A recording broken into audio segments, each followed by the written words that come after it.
I don't really understand. I don't understand. I've got to be honest with you. I don't understand the concept of what non-binary means, or why you would Neither use do a, I, and or I'm why you would trans, use a neither do I. plural pronoun to describe a singular person. That makes to me, this is the problem with the whole woke thing. Is that it's inexplicable. Nobody really knows what it means.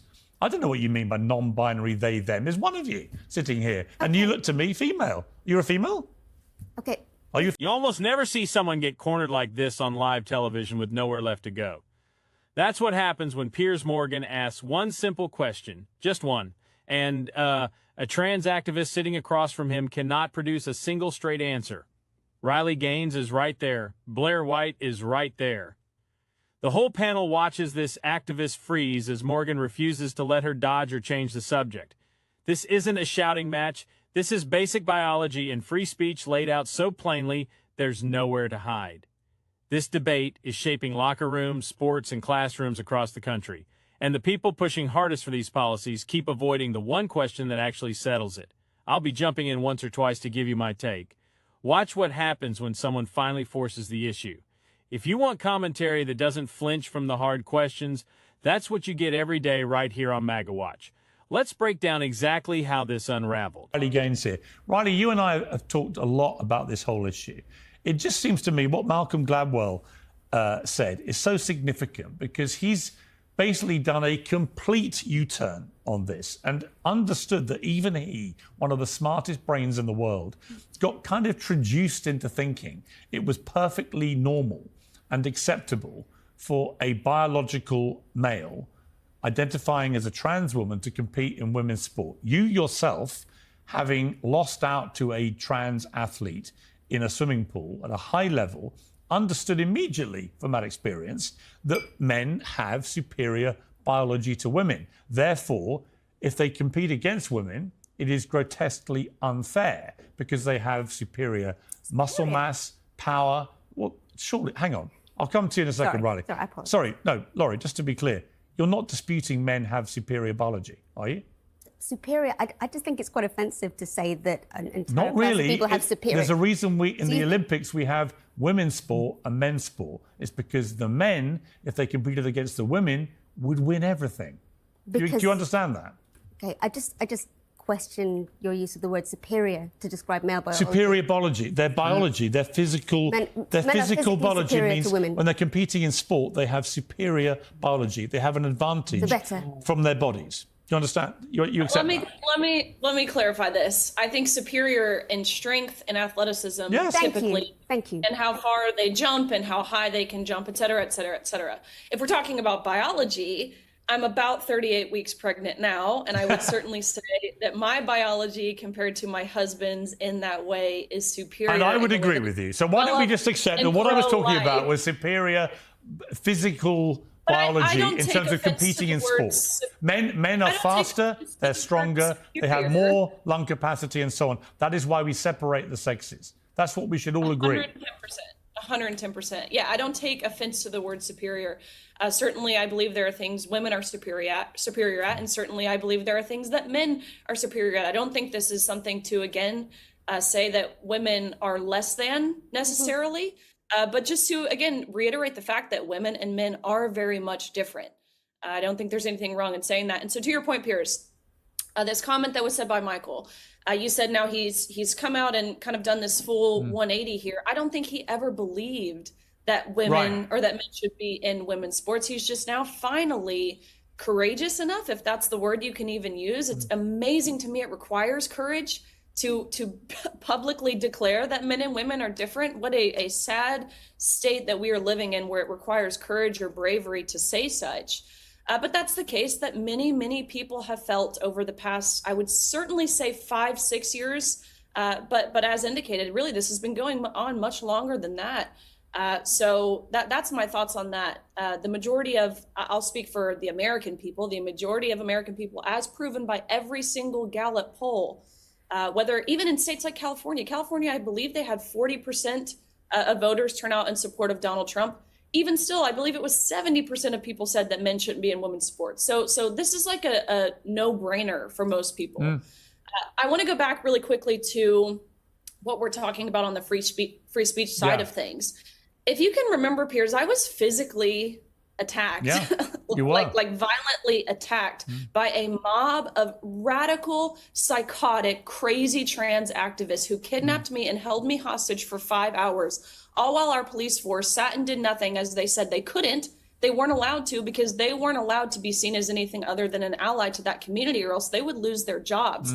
So I absolutely and entirely reject the notion that there is a double standard that is in favor of people like me. That is not at all what we have seen. Again, people who unapologetically speak the truth. No, what we've seen is people like you and J.K. Rowling and other women who put their head over the parapet to fight this battle to protect women's rights. And that's what the battle was really about. It wasn't anti-trans. It was with some people. There are transphobic people out there. I don't doubt that for a moment. Well, there are always. But here's the point I'm going to make: is that of course there are, but actually the core debate for me certainly, and I think for you, was that you wanted to protect women's rights to fairness, equality and safety, and particularly in the sport issue, but also in the case of, for example, the male rapist in Scotland, who suddenly, having been convicted, puts his hand up and says, I'm now a woman, and gets put in a women's prison, which led to the series of events that led to Nicola Sturgeon, the First Minister, actually having to resign because people were like, you're a woman, you're allowing this?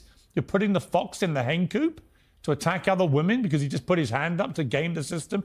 That is what offended people. You put your hand up. Very polite of you, by the way. Thank you. What would you like to say? I'm just confused because I was told I was being brought on to discuss a free speech issue and an issue about whether or not it should be okay to incite violence against a protected minority group like transgender people. But we seem to now be talking about whether or not it's okay to be transphobic. Well, no, because the whole... Let me explain that. No, hang on. Let me just explain, because Laurie's raised a point. The point is that Graham Linehan's become the poster boy, for abuse and shaming and attacks and vilification He does do that a lot. and cancellation. He has become the poster boy for this stuff for many years. It's ruined his life, it ruined his marriage, it ruined his career. And at the core of his argument was that biological men who identify as trans women should not be in women's spaces. And I agree with him, and Malcolm Gladwell agrees with him, and Riley Gaines agrees with him. Now we have got... Can I jump in? Well, I was going to bring in Blair, because Blair, you're a YouTube commentator, but you're trans. What do you think about this? I mean, were you offended by Graham Linehan's tweets? Not at all. First of all, I have to say that it was fascinating listening to you guys talk about free speech as a concept, like as Brits, coming from an American. You know, when she said that she didn't know that free speech covered offensive speech, that's absolutely what it covers. That's the most important part of what it covers. That's not what I said. And what did you say exactly then? I said that I wasn't aware that it was only people who have particular bigoted views who are protected by the notion of free speech. The notion of free speech should protect... I don't think that's how it's being applied because he was arrested. No one's argued that. But the actual point of free speech is you have to tolerate and allow people to say things you don't like. That is the point of free speech. 100%. Unless you're actually, inciting a crime, and nobody could have read that Graham Linehan tweet and not thought he was just cracking a rather crass joke. I think a lot of people did think that. If anything, well, Blair's a trans woman. Why don't we let her answer? I'm also a transgender. I know. Okay. Go ahead. Which trans are you, if you don't mind me asking? I'm non-binary. What does that mean? I'm a non-binary person. I use they, them person. So sorry, are we going to spend... do we really want to spend the rest of this discussing my personal You're the one who mentioned it. I didn't even know. Well, now you know. That's a nightmare. Okay, so now I know. I'm just asking you what that means. Like, do you really want to discuss this? You raised the subject of yourself being trans. I'm simply asking Can I finish my point? No, it's always a non-binary person it's actually really over interesting. A transsexual. It's really interesting to me. You raised it, not me. I didn't even know. So now you've raised it. What does that actually mean? What do you mean you're non-binary? Are you really, really just going to... Can you explain it? Are you going to cut Blair off now? I'm just asking you to explain it. I'll come back to Blair in a moment. Well, you were the one that cut me off, sis. But I will say that... Hang on one second, Blair. Sorry, Blair, wait 1 second. I just want to ask, what do you mean by non-binary? When I say I'm non-binary, I'm expressing my identity in a way that I have a right to do. I'm sorry? What's your sexuality? My sexuality. Yes. This doesn't have to have anything to do with my sexuality. Actually, the UK government now says that people are male or female. The British Prime Minister says people are male or female. I don't think the UK government should be should have the final say on how I express Well, myself. they determine the and laws of how the I'm country. treated. I'm just curious what you mean by non-binary. What does that mean? I'm curious. Well, firstly, What are your pronouns? they, them. What does that mean? There's only one of you. What does they, them? Actually, they, them has been, the collective they has been used to refer to individual people for centuries and still is. So, I mean, if you don't understand basic grammar, that's on you. I don't really understand. You do. I don't understand. I've got to be honest with you. I don't understand the concept of what non-binary means, or why you would Neither use do a, I, and or I'm why you would trans, use a neither do plural I. pronoun to describe a singular person. That makes sense. To me, this is the problem with the whole woke thing. Is that it's inexplicable. Nobody really knows what it means. I don't know what you mean by non-binary they, them. There's one of you sitting here, and you look to me female. You're a female? Okay. Are you a female? If you don't understand what non-binary means... Are you a female? If you don't understand what non-binary means... I don't. Then I'm not sure you're in a position to lead a debate. So just tell me. Tell me. But if you can't just asking you. explain it in simple language, then what is it? what's the point? Well, explain what I can tell you non-binary is. exactly what It being a means that my gender transsexual is. identity is something other than man or woman. I'm But a you accept non-binary you're- individual. But you accept you're a female. I don't think that I'm here to discuss the contents of my You underpants. raised I don't think that's this whole appropriate. thing. I didn't mention I anything didn't. about what you were. You did. You said I'm trans. This has really become uncomfortably personal. Has it? You said it it, not has. me. If you think this is uncomfortably personal, try undressing in a locker room with a 6'4" naked man. Right, exactly. That's the Like, I point don't of know. this. It's like, what is We're uncomfortable? having a conversation here, and Alright. I'm slightly offended because no one asked me my pronouns. So. Exactly. I think we should get rid of all pronouns. I think they're ridiculous. Blair, let me bring Blair. Let me bring Blair back. You'll be very patient, Blair. Over to you. You're a trans woman, so let's get back to you. So you weren't to me- offended by what Graham Linehan said. What Piers Morgan just pulled off right there is something more people need to actually notice, because he didn't come in swinging. He didn't raise his voice. He just asked one calm, direct question, and she completely unraveled on live television. And here's the part that really stands out. She's the one who brought the topic up in the first place. Nobody ambushed her with it. Nobody set a trap. She volunteered it herself, and the moment Morgan simply asked her to explain what she meant, suddenly he's the villain of the segment. That's one of the oldest moves out there. Bring something up on your own terms, and then the second somebody asks you to actually defend it, flip the script and play the victim. And then there's Riley Gaines sitting right there through all of it. This is a woman who didn't read about this issue in a textbook. She lived it in an actual locker room, in an actual pool, against an actual competitor. And somehow she's the one being lectured about making people uncomfortable. Gaines put it about as well as it can be put. If a conversation on a television set feels uncomfortable to you, try living through what she actually went through. That line alone should have closed the debate right there. Let me know in the comments whether you think Morgan asked the fairest, most reasonable question possible here. And if you're with us on this one, hit that like button. It genuinely helps this channel keep making this kind of content. Let's get back into it. No, I'm offended by the phrase arrested for tweets. You know, as an American, before anything else, the idea that that's something that's happening over there is scary, considering oftentimes what happens there is only a couple years off from happening here, as is the trans kid issue, which is something I've stood against since the beginning. You guys are sort of the canary in the coal mine as far as what laws are coming here. And it really makes me value the free speech that we do have here, and how, you know, even the most uneducated American typically knows that free speech does cover offensive speech. And for me, I'm disgusted that trans is used by the state as a means to bully people and clamp down on free speech. What really gets me watching this back is how calm and direct Piers Morgan stays through the whole thing, because that's honestly the most effective way to win an argument like this.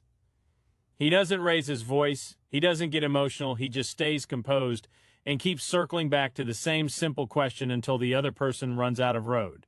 And that's exactly what happens here. No shouting match, no chaos, just one guy calmly refusing to let a dodge slide, and the whole thing falls apart on its own.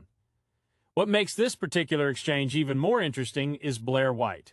She's trans herself, sitting right there on that panel, and she's agreeing with everything Morgan and Gaines are saying. You can see her getting visibly frustrated with the answers coming from the other side of the table, and that right there should tell you something. When somebody who actually falls inside the group being discussed is shaking her head at the person supposedly defending that group's position, that's not a minor detail. That's a signal. If your own side is wincing at your argument, the argument probably isn't as solid as you think it is. Then you've got Riley Gaines, who stays composed, sharp, and completely on point through every single exchange. And it's worth pointing out why that composure lands so hard. This isn't someone who read a policy brief and formed an opinion from a distance. This is someone who lived the exact scenario being debated in a real pool, in a real locker room, against a real competitor, and she's speaking from that experience every time she opens her mouth. That's the difference between theory and reality, and you can hear it in every answer she gives. One question from Piers Morgan, just one, and the entire argument came apart in real time on live television in front of a national audience. No editing tricks, no gotcha clip taken out of context, just a direct question that nobody on the other side of that panel could actually answer. And that's the thing about weak arguments built on shaky foundations. They don't need to be attacked to fall apart. They just need to be asked to explain themselves clearly, and they collapse under their own weight. This is exactly why moments like this matter, and why MAGA Watch is going to keep bringing them to you. Because when the cameras are rolling and there's nowhere left to hide, the truth tends to come out on its own. All Piers Morgan had to do was stay calm and ask the obvious question everyone else was too afraid to ask. Let me know in the comments how you think this panel played out and whether you think Morgan handled it the right way. Thanks for watching. Hit that like button, subscribe if you're not already part of this community, and I will see you in the next one.